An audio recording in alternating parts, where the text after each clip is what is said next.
things.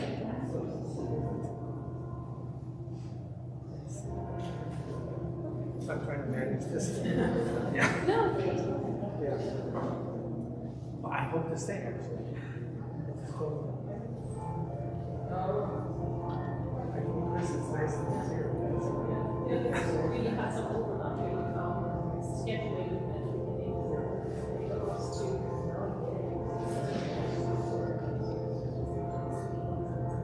It's interesting this afternoon. Someone was talking about watching a live stream and how inspired. It's just amazing. They can, maybe it's limited, but they can.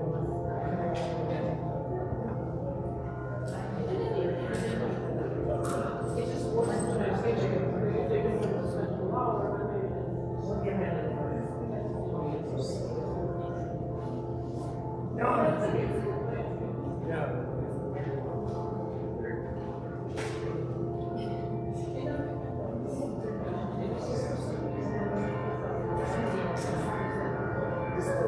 Oh yeah.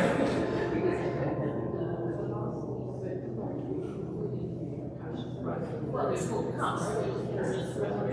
Yeah. Well, I got 6 more weeks. Yeah. So I'm so grateful.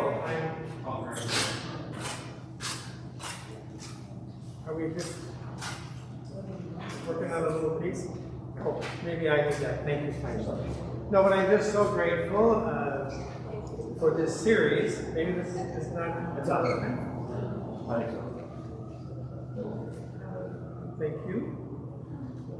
Technology is a great thing, and James is always good to have something on. But I am just extremely grateful. My intention is to stay tonight, and that's all. I just have to watch it as something that's a little tender for someone, and I'll be back. But we're extremely grateful. Yeah, I heard sense of expressions of gratitude, and also for people who say, I appreciated art, but I learned something where I need to take another look. I need to spend more time instead of running through like as if it's a supermarket. No, I think this is the beauty of something that you open up for us. If you stay with it and look at the intent of the artist and the interpretation and the goal, or kind of the desire to open up life and beauty, you've accomplished your goal. And I'm grateful. Let's give a big love, huh?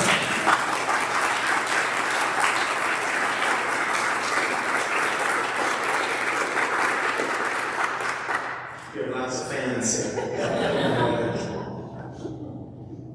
Thank you very much. Oh, you're very welcome. Just before we get going, I think it worked really well last week with the microphone, so once we come to the interactive phase of the presentation, someone just raises a hand and then we can make sure you have access to it. Good evening. I'm Malik McGregor, and I welcome you to Co-Cathedral of St. John the Evangelist. I'm pleased to see you all tonight again for our 6th and final session of our reflection on Lent and the events of Easter. Tonight we will look at our usual 3 paintings with an additional twist at the end. The first painting is of Christ's resurrection, and the 2 other works depict Christ appearing to his disciples.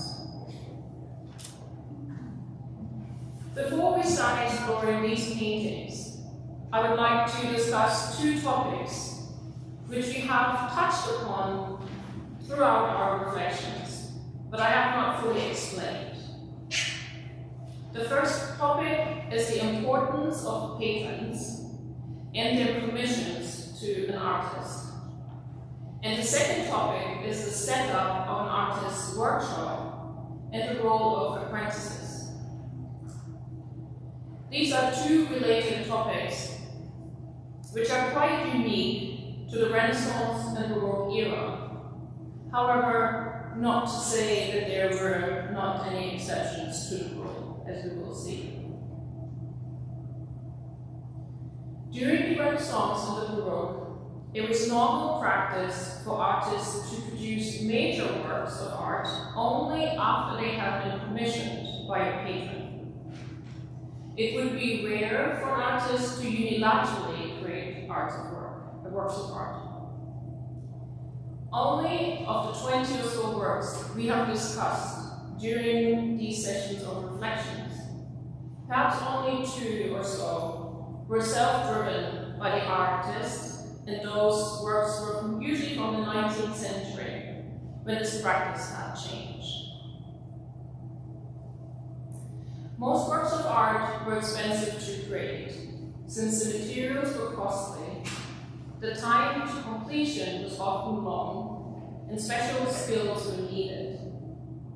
Consequently, the patron or patrons of an artist were typically rulers of cities or dukedoms, the popes, male and female aristocrats, bankers, successful merchants, notaries, higher member of the clergy, religious orders, and civic authorities and organizations like guilds, hospitals, and confraternities.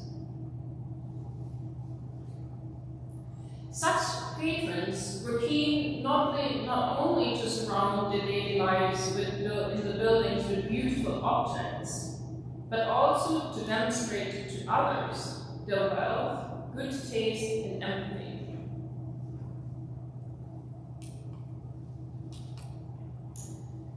Rulers of cities like the Medici in Florence, or the Gonzaga family in Mantua, wanted to portray themselves and their families as successful, and so they were keen to be associated with, for example, heroes of the past, real or mythological.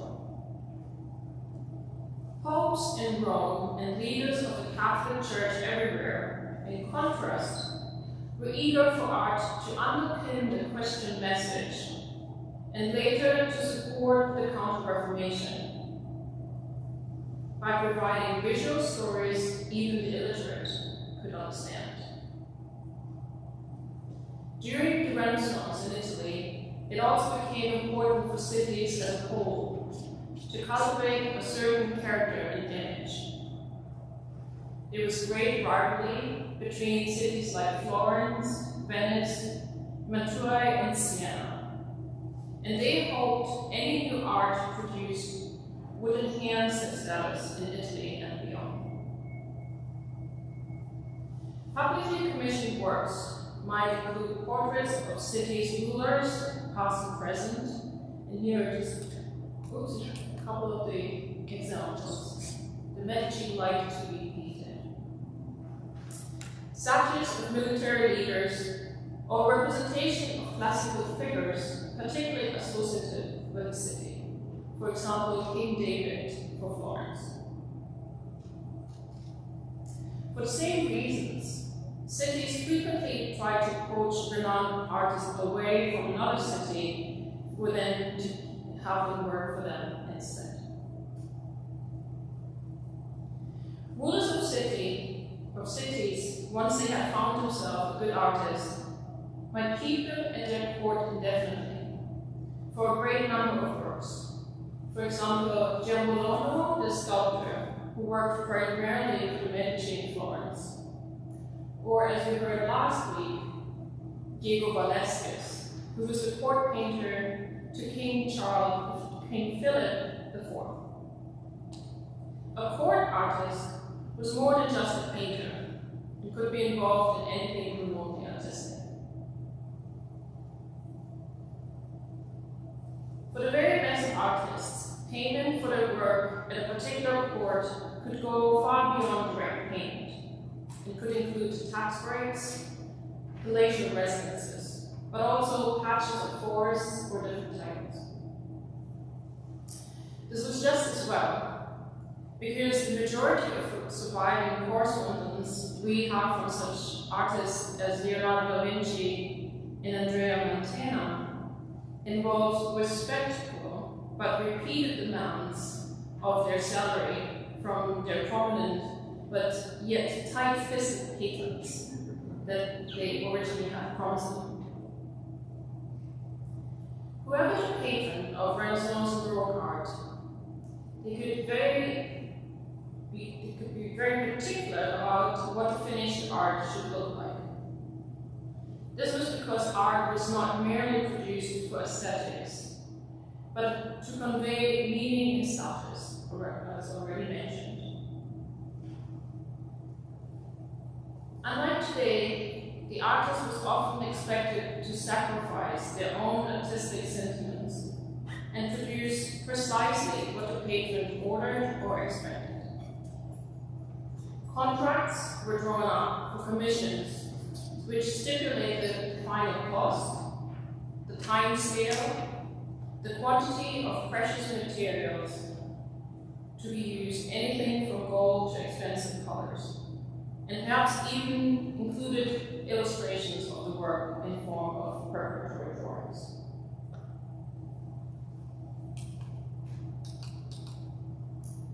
Finally, it was not unusual for patrons to appear somewhere in the work of art they had commissioned. To your left is a painting by Sebastiano del Piombe. It's titled "The Madonna and Child with Saints and the Donor." Yeah, and the kneeling man down here is the donor. And he's most likely Pier Francesco Boverini. He's a wealthy Florentine merchant. And we had talked about him during our fourth week of reflection, and he had commissioned the mural, The Flagellation of Christ, in the Boverini chapel. Similarly, Sandro Botticelli was able to fit in almost the whole Medici senior members in his painting, The Adoration of the Magi. The three Magi are resembling three senior members of the Medici family. And he even squeezed himself into the painting over here to the right. And that we have seen in some other works of art. We have talked about, for example, The Taking of Christ by Caravaggio. Caravaggio added himself into this painting. And just last week, Peter Paul Rubens had added himself into the painting, The Adoration of the Cross.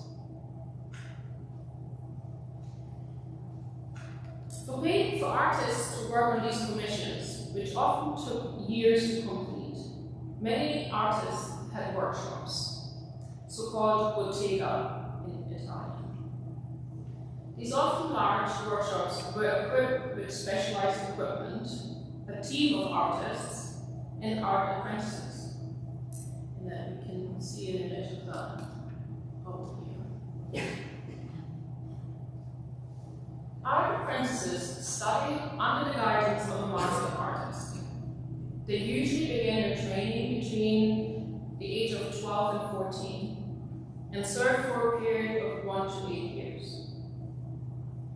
Parents of apprentices sign a contract with the master that set out the terms of the training. A typical contract required the master to provide food, housing, and clothing, as well as instruction. In some cases, the parents paid the master a fee, while in others, the apprentice received a salary from the master. Artistic training varied from one master to another. In Italy, drawing was emphasized. A pupil might start by copying and tracing drawings, paintings, and sculptures. You can see that. So there's a group of young artists down here.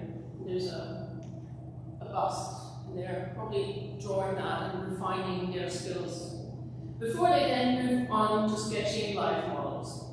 We have that over here. They're probably inviting someone to sit for them so that the apprentice could practice.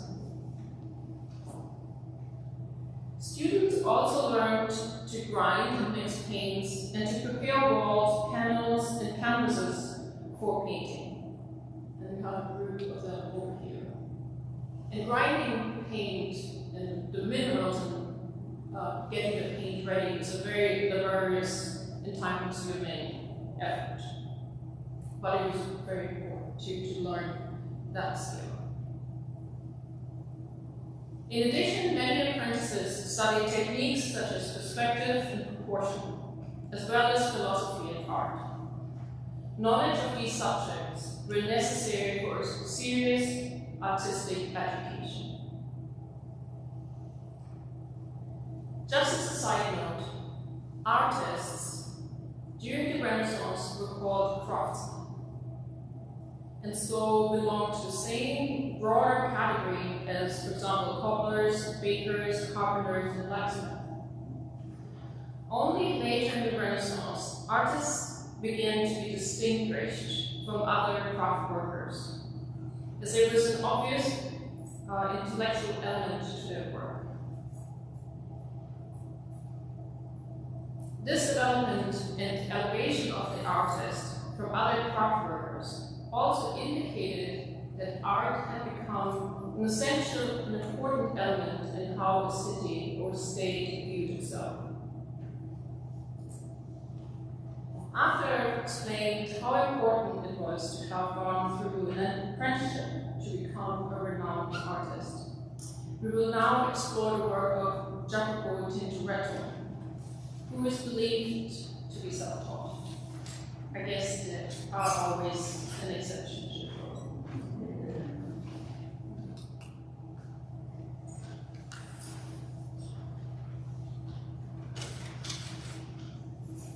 Tintoretto, along with Titian and Veronese, was one of the most important artists of 16th century Venetian painting. Jacopo had taken his professional name, Tintoretto, the little dyer, from his father's occupation, a dyer, tintore in Italian. He is believed to have started an apprenticeship with Titian, but was dismissed after a short period of time. And it's been speculated that he might have been already very good. Tintoretto, Titian was maybe taking it back a little bit, or almost like, oh, we can't. So it's not quite sure. We don't know. But further records are not available about his training, and he might have been self-taught through copying works by other artists, especially sculpture, drawing from life, and even dissecting corpse. However, Tintoretto was always guided by his motto, and that's my Italian. Il disegno di Michelangelo il colorito di Tiziano, which means following the craftsmanship of Michelangelo and the coloring of Titian. Most of Tintoretto's paintings are large-scale narratives on canvas, animated by dynamic lighting and gestures. Tintoretto's art is characterized by daring inventiveness in both handling and composition. His paintings are notable for their free painterly techniques, the dynamism, and their unconventional approaches to the depiction of narrative scenes, particularly biblical events. His bold brushwork, which emphasizes strong contours as it explores and energizes the canvas surface, provides inspiration to later artists such as El Greco and Sir Peter Paul Rubens. Tintoretto was running a large workshop in Venice. No one else came close to matching the sheer number of pictures he provided to Venice churches, confraternities, government buildings, and private places. He designed and worked on commissions for the Doge's Palace, and a large number of paintings for the Scuola Grande di San Rocco. which is the seat of the confraternity established by wealthy Venetian citizens in 1478.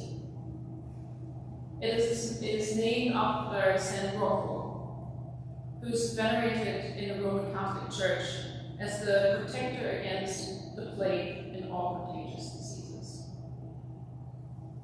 The interpretive work for the Scuola Grande di San Rocco are still in their original location, as is this painting that we will talk about tonight, the Resurrection of Christ, which was painted between 1579 and 81.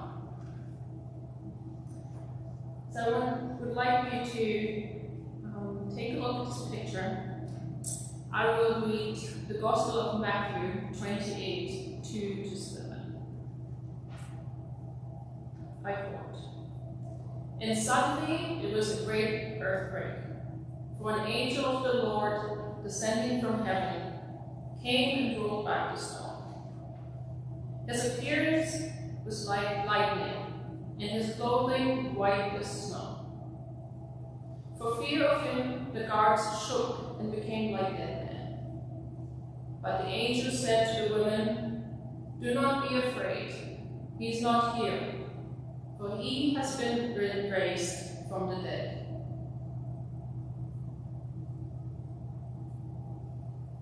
With this in mind, I would like now to open up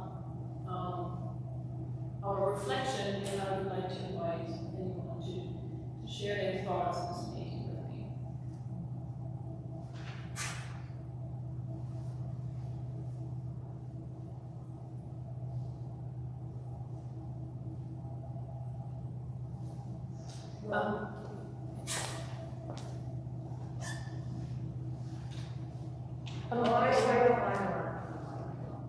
I just was remarking on very Well, take the microphone. It is for the other songs that are very Thank you. I'm just reflecting when you say the use of light to show the diamonds. Also the composition is two very strong diagonals that bring the light to Christ, and that's not the way that you bring the artist brings us into the painting. Very simple. So when I saw this, I was struck by the strong contrast and really bright colors. And when you mentioned how large it was, I was very surprised. This is probably a silly question, but is it detailed up close? It looks like, it looks really good from it, and as a small picture. So, was he a detail artist when he was with faces and more details up close? Very detailed. Yeah. I have to say, I haven't seen it myself, unfortunately. I would, because this isn't an altarpiece, and it has to be able to be viewed from a great distance. So I don't think he needed to go into particular details because they would be lost too. So it was more the effect. So I think it's the effect of the light, it's the effect of Christ rising, in particular with the great diagonal approach. Anything like what's in Venice, yes, several murals and there's stuff going on.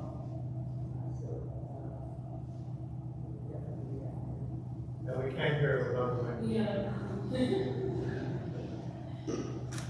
I'm just saying that the one church that I went to Venice, there were 2 or 3 panels, and they're overwhelming. And yes, you can really see his work. But it doesn't need to be. I mean, it's not really detailed because he's very, Oh, yeah. he's very well known for a fluent. Correct. And yeah, it's huge. I mean, if you look at the dimension, it's really, really big.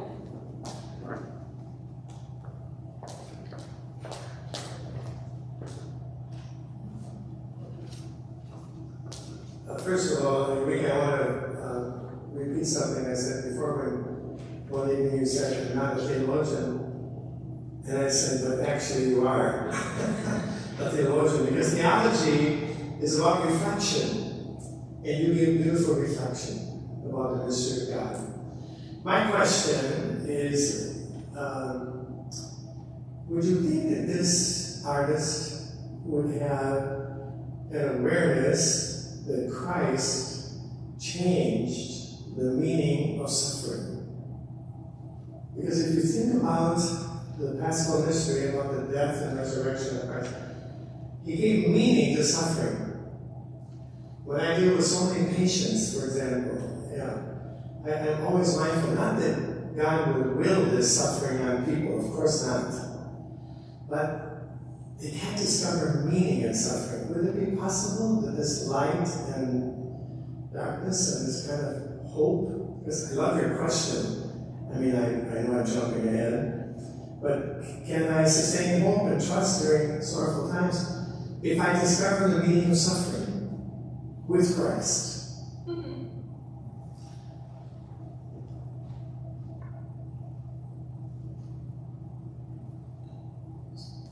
Couple of answers. So I think it definitely creates a sense of hope.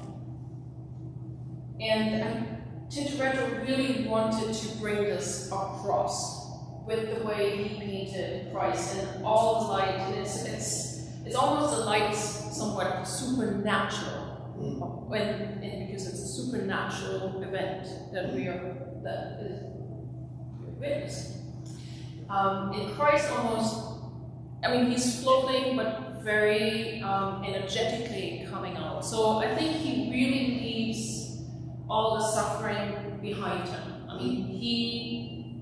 He finished with that, and after 3 days,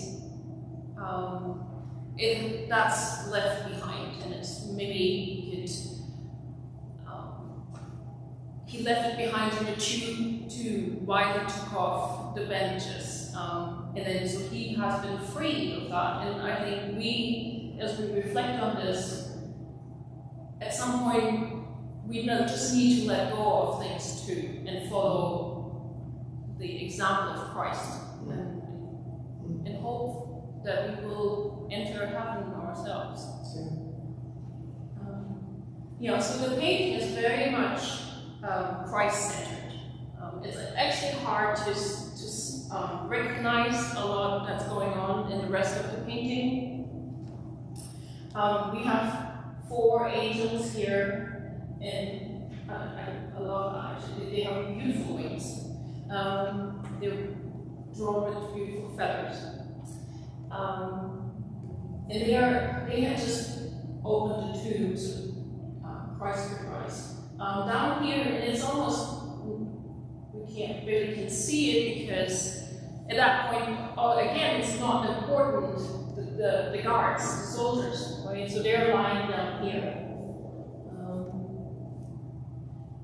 And then on the far left, we can see the women approach.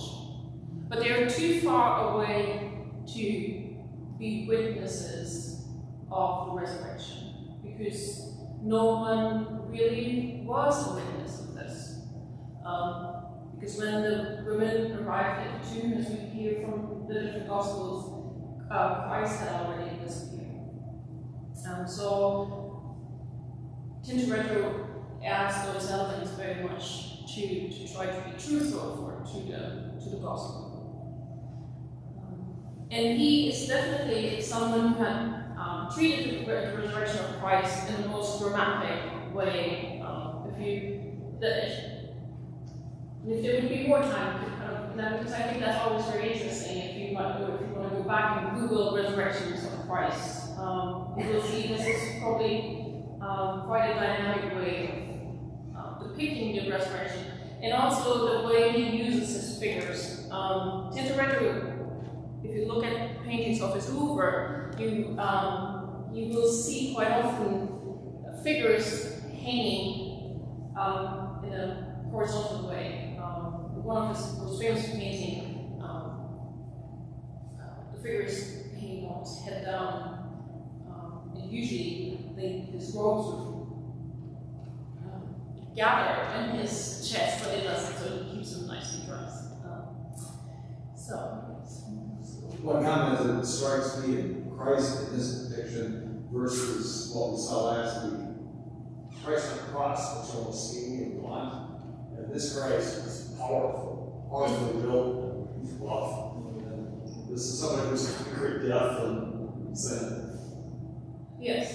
Yeah. Again, I think he moved on. So the earthly state and the suffering that he was able to go through well collected, but now he moved on. I mean, now the new era has started in his life. And I think that, again, that's what Easter is about. I mean, we're celebrating a new phase in our lives. I like the way that it depicts hope. You know, one of my favorite sayings is, "This too will pass." You know, and when you're in the midst of suffering, all you can see is the suffering. You know, and it's easy to lose sight of hope. So I really like this depiction. Yeah. Beautiful. Again, this is my favorite part because I get to hear your voices and they are beautiful. I just want to, since it's hard to see the figures below Jesus, I was wondering because I always think of the Roman guards as being the witness of the resurrection, since they were assigned there by Pilate at the request of the Jews. And so, before you even mentioned the angels, I didn't even see angels. I didn't see many of them, so I thought some of those characters might be Roman guards. Okay. But I don't know if the artist put them in the painting. Yeah. And I think guards are actually only mentioned in Matthew's Gospel. Again, I think there's no real witness report. And I think that's because it was the figures, I think that's Tintoretto tried to depict that as well.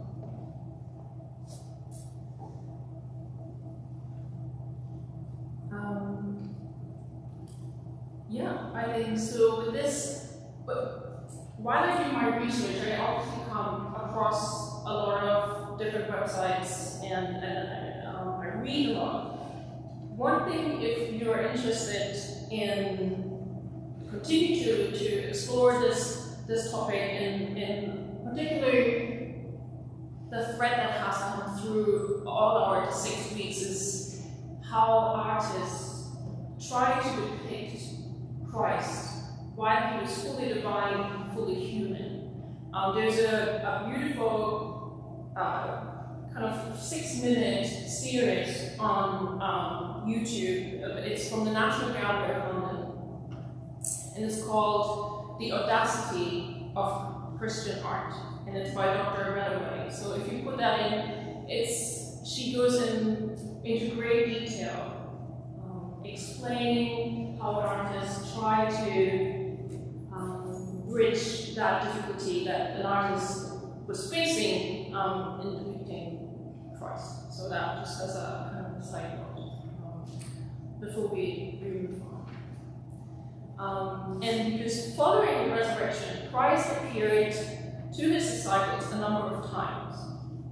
One of these events is depicted in Sima Berkeley's painting, The Incredulity of St. Thomas, which was painted 1502 to 1504. Documentation suggests that Sima was born around 1459. He probably moved to Venice in the early or mid-1480s. Sima developed his personal style early and maintained it with remarkable consistency throughout his career. Sima's works are characterized by compositional harmony, clear warm colors, and a concern for plasticity and clearly defined spatial arrangements. Sima often referred to as the rustic Bellini. He painted figure types that are very close to Bellini's. Females tended to be generalized, while males have specific portrait-like quality. Much of his oeuvre does have a certain sense of sweet simplicity. Sima's last documented commission is from 1516. And the next document with his name from 1517 or 1518 records a payment from Massaset for this.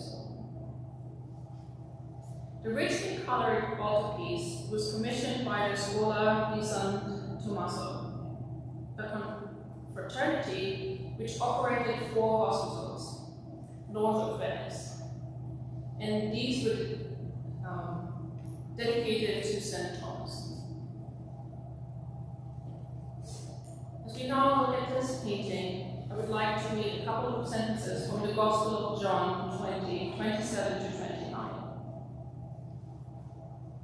I quote, "Then he said to Thomas, 'Put your finger here and see my hands. Reach out your hand and put it in my side. Do not doubt, but believe.' Thomas answered him, 'My Lord and my God.' Blessed are those who have not seen and yet have come to believe."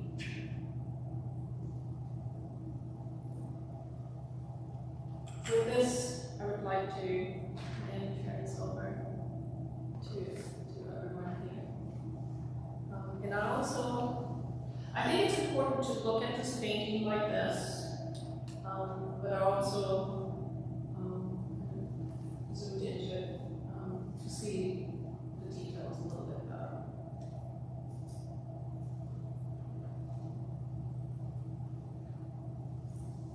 Any thoughts? Lady.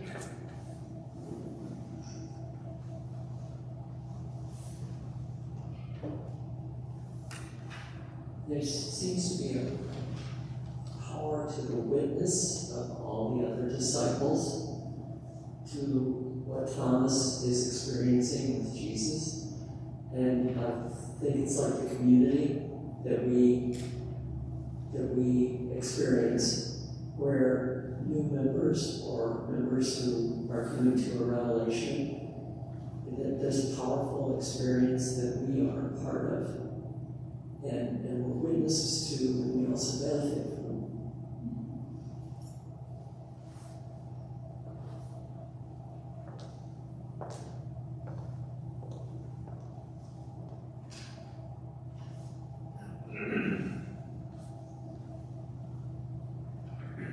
Well, thank you, Mary. And I'm always fascinated by what was going on with the others.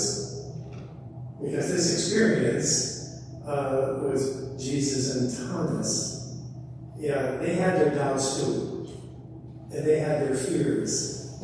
But he had some kind of courage to stand up and kind of say, I don't know if I'm going along with this.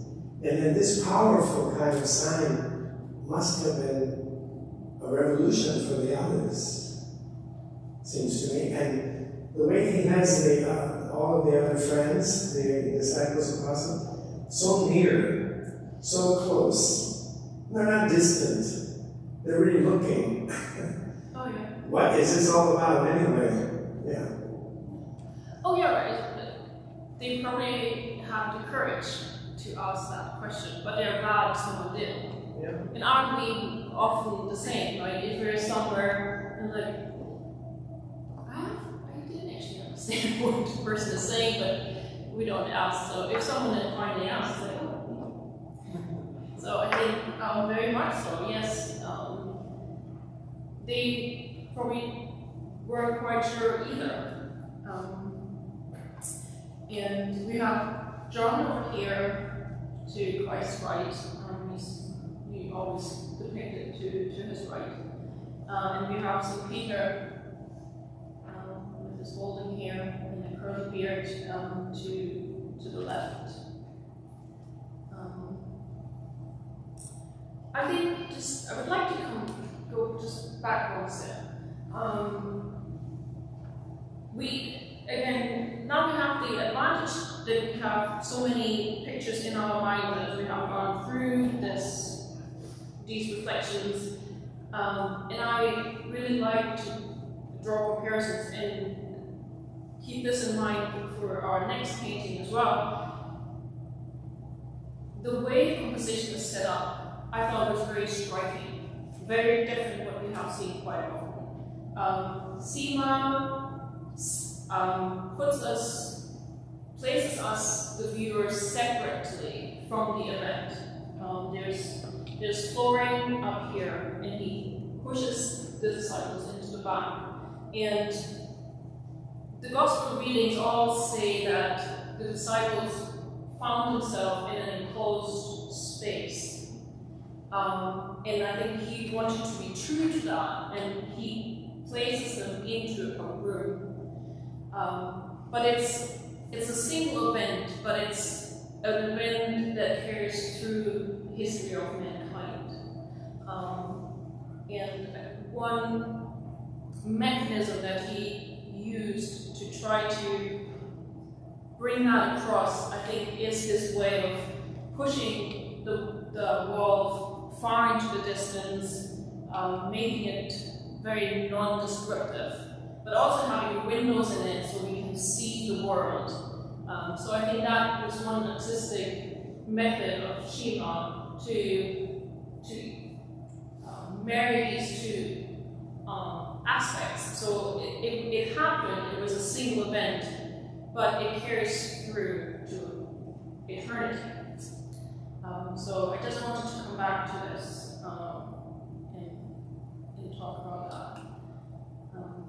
And here, yes, he picked the exact moment where Thomas puts his finger into the wound. And we have wonderful responses by all the other disciples as well. And Father Martin said they kind of believe they're really interested in it to recognize what's going on. It's important to also point out with this painting, I think what's very striking with it is the use of different colors, a broad variety, a great palette of colors. And that was, we need to remember, Seema was in Venice, and Venice is one of the leading trading centers in Italy. And many of the minerals and paints came to Venice, and so he had many colors at his disposal, and I think he really took advantage of that. Just a kind of a side story to this painting as well. It's unusually we know a great deal about how this painting was made, and it was ordered by the confraternity. We have accounts and minutes about how this painting came about. The governing committee voted to commission an altarpiece for their church of San Francesco in 1497, stipulating that it was to be a painted altarpiece, not a sculpture, and done as cheaply as possible. In 1504, the altarpiece was reported as nearly ready, but deliberately left unfinished by the artist, as it had not been paid. It was completed, shipped, and installed in the church later that year. The artist was still owed more than half of his fee when the altarpiece was installed. He eventually had to resort to legal action. It wasn't paid in full until 1509, so 5 years later than that. So, moving on from this. The Gospel of Luke tells us that later on the same day of the resurrection, the resurrected Christ walked with two of his disciples to the town of Emmaus. However, they did not recognize Christ until he broke the bread at supper. A beautiful depiction of the moment of the recognition of Christ by the two disciples at the supper in Emmaus was painted by Caravaggio in 1601 and 1602. I would like us to reflect on this painting tonight. You may remember that I introduced Caravaggio to you in the third week of our reflections. However, then I mainly focused on his technical accomplishments and did not tell you much about his personal life, which was as dramatic and violent as many of his paintings, as we will hear. Caravaggio was born in northern Italy and then arrived in Rome in 1592, aged 21. His first years there were spent in poverty, and his earliest known paintings of individual figures and still lifes. Cardinal Francesco del Monte became Caravaggio's patron sometime in 1590s and allowed him to live in his palazzo. By 1601, 1602, the approximate date of the painting, The Supper at Emmaus, he had established a reputation as a powerful, dramatic realist, but his lifestyle was causing equal attention and no little controversy. In October 1600, he had been arrested in a street brawl. In February 1601, he had attacked and badly scarred a soldier. He appears regularly in police records for fighting and for assaults, for damaging his landlady's property and no payment of rent, and for various fights that ended in violence. In May 1605, he was arrested for possessing a dagger and a sword without a license. Similar events occurred until he had to flee Rome, and that was in spring 1606, after murdering an opponent in yet another street brawl. For the next 4 years, he was on the move. From Naples to Malta to Sicily and then back to Naples, where he arrived in the fall in 1609. In the meantime, his friends in Rome were on his behalf requesting a pardon from the Pope, which was eventually granted in July 1610, and Caravaggio had safe passage back to Rome.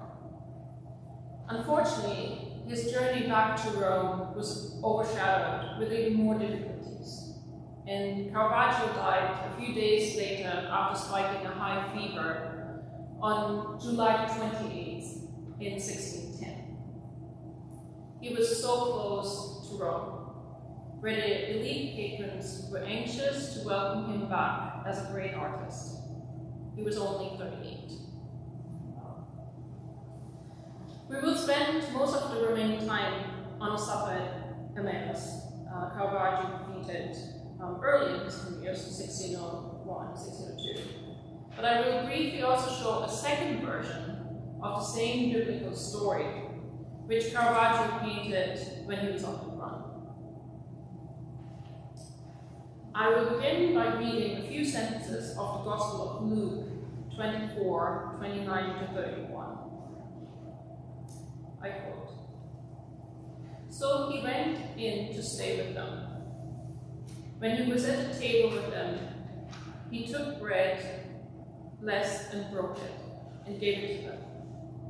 Then their eyes were opened, and they recognized him, and he vanished from their sight."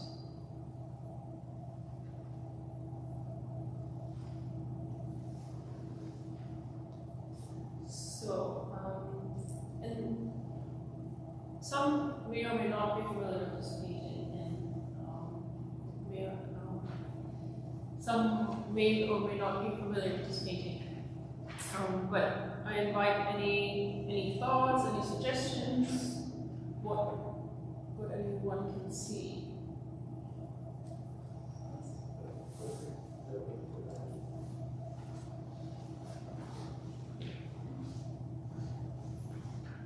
First of all, he finds it very curious where he found the time to paint. He led such a colorful life.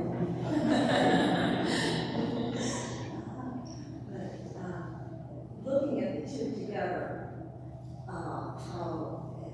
in just a short amount of time, he changed the drama. Right, and that he is so famous for, the chiaroscuro, changed the level of drama of the painting. Yes, so as we can do this, kind of go back and forth a little bit, because I think that really draws out all the elements of these paintings. The whole mood changes, obviously. The use of color, here we have a great variety of colors. We have the reds and greens and bright whites. In this one, it's a very muted palette. It's close to a black and white painting. It's so muted.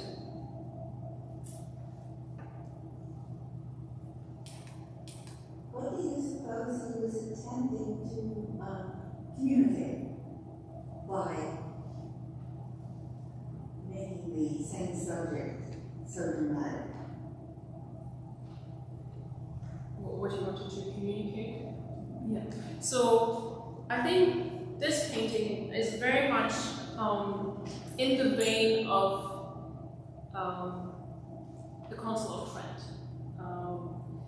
with the idea that one should be able to look at this and kind of read the painting. And if I can start walking us through this a little bit, and then please just jump in as you want to share your own thoughts on this. When we remember the reading, it actually says they recognize him and then he vanishes. So Caravaggio picked precisely the moment, the split second, they recognize him, but he hasn't vanished. And he does so, he gives the two disciples the expression of surprise. So first of all, we only know the name of one of the disciples. It's Cleopas. It's mentioned in the Gospel. The other one might be Luke, because it's in the Gospel of Luke, but no one really knows.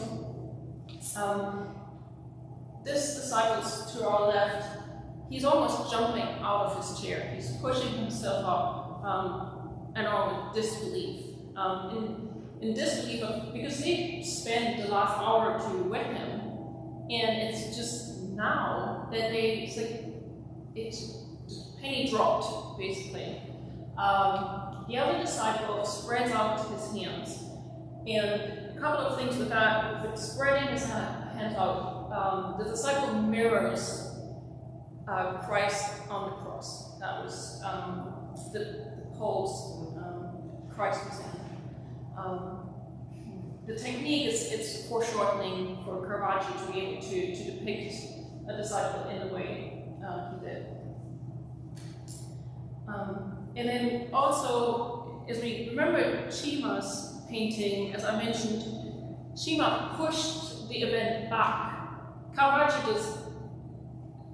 does the exact opposite. He brings us into the picture. I mean, we couldn't be closer to this. Also, the hand of the disciple is almost poking into our space. It's reaching through the canvas.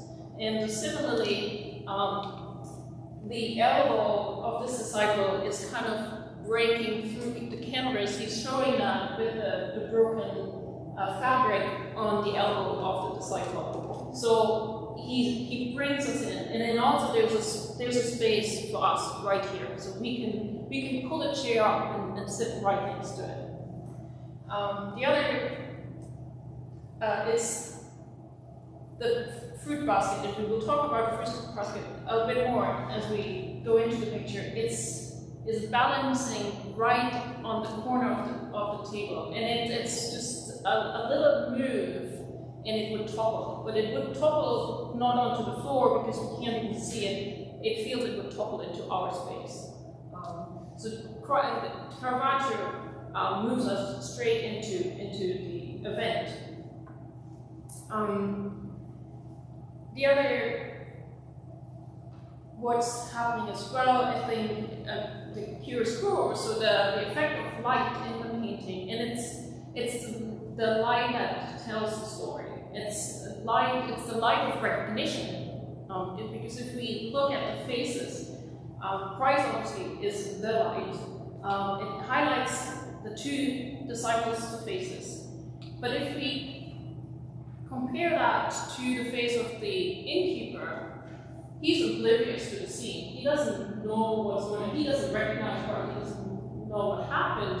And so his face is in shadows in the dark. So he hasn't been touched by the light. He hasn't recognized what's going on. Yes, please.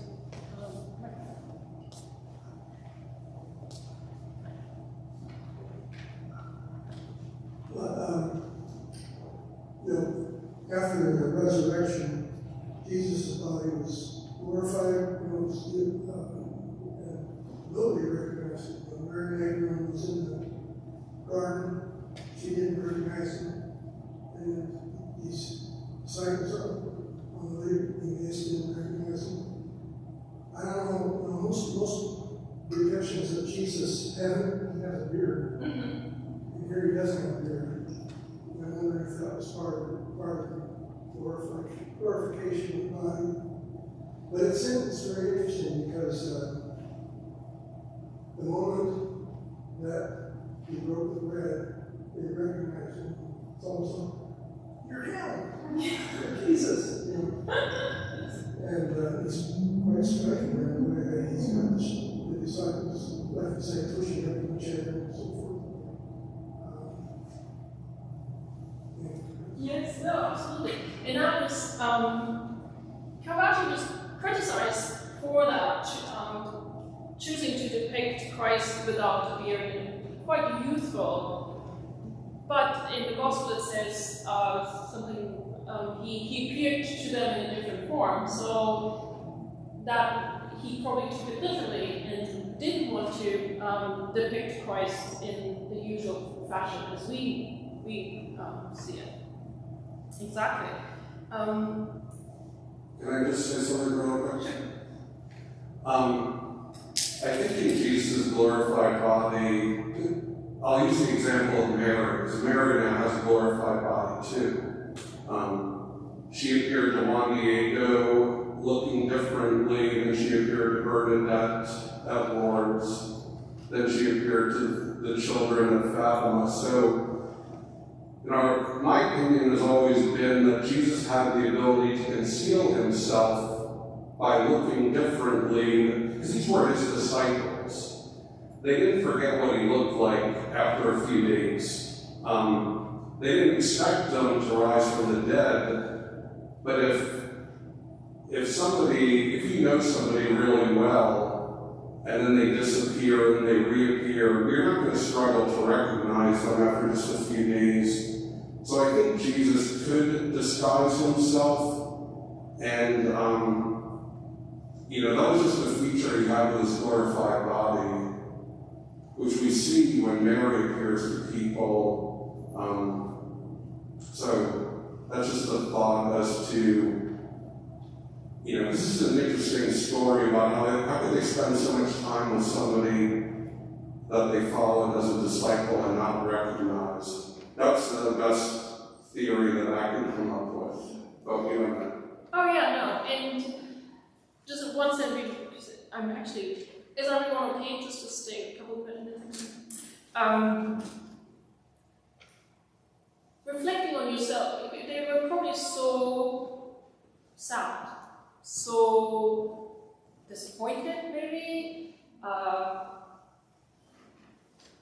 hurt So maybe also that played a little bit of a role into it. They were so looking into themselves that they actually didn't really recognize or realize who they were talking to. I mean, they were probably just mumbling it over in their own minds, and they probably never really looked at Jesus.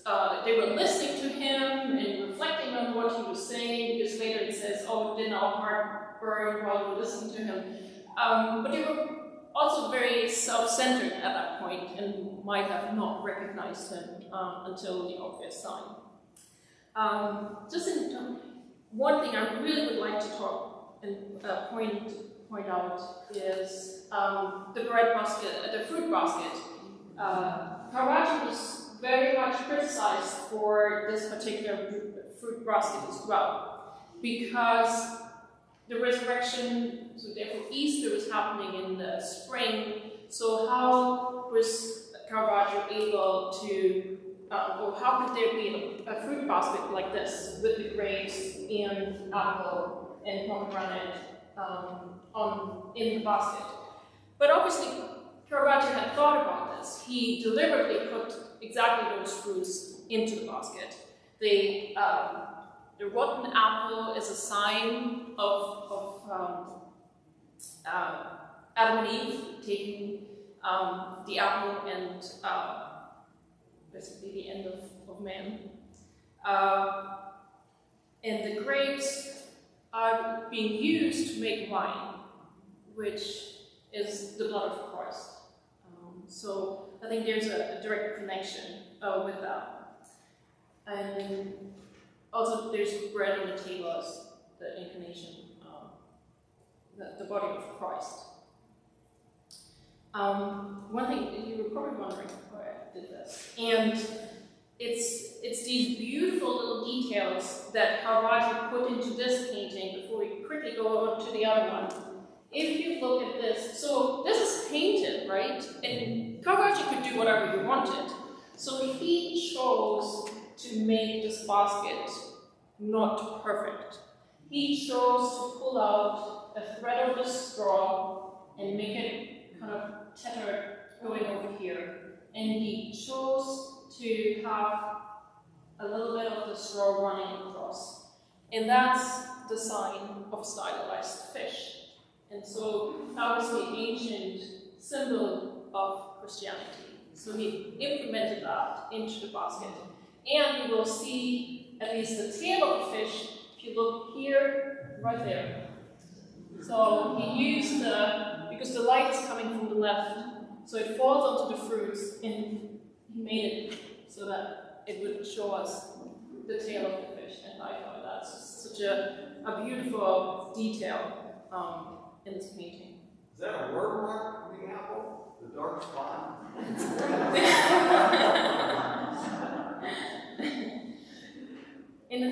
And he was Caravaggio was a master in still life, because that was where he started his career. So for him to implement that, and he was brilliant in doing and painting still lifes. And just ending with this, yes, he was on the run. His life had changed so dramatically, and it almost feels much more intimate. The other one was a conversation piece. I mean, he wanted exactly what we are doing now. Kind of look at the detail, read all the little bits and pieces in it. But this, he strips it down to the essential, which is that Christ has come back and he has shown himself to his disciples. And a great contrast in this painting, I thought, as we talked about the light of recognition, he extends the light now actually to the innkeepers too, which I think is a beautiful way. It's not just the inner circle that are understanding the message. He carries it to, you mentioned earlier, the community. It's all of us who finally recognize the message of Christ. So I love this painting. I think it's in particular in the straight contrast. And to end with this, I just have written down a couple of sentences which I would like to share with you. I believe we have experienced a wonderful selection of beautiful works of art over the last 6 weeks. We have witnessed joyful and sorrowful beauty. These works of art are intimately entwined with our lives, our soul, and our circumstances. Beauty is not meant to be nice or cute. It needs to be truthful and profoundly moving.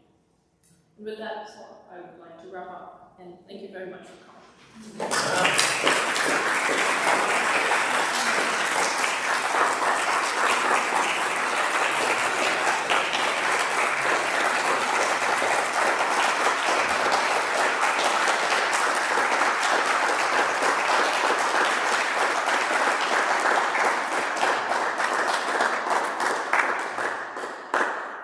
Amen. Encore advocate. So I know sometimes people have particular questions, so I don't want to. Yeah, I thank you everyone for keep coming. That's good. And how are you?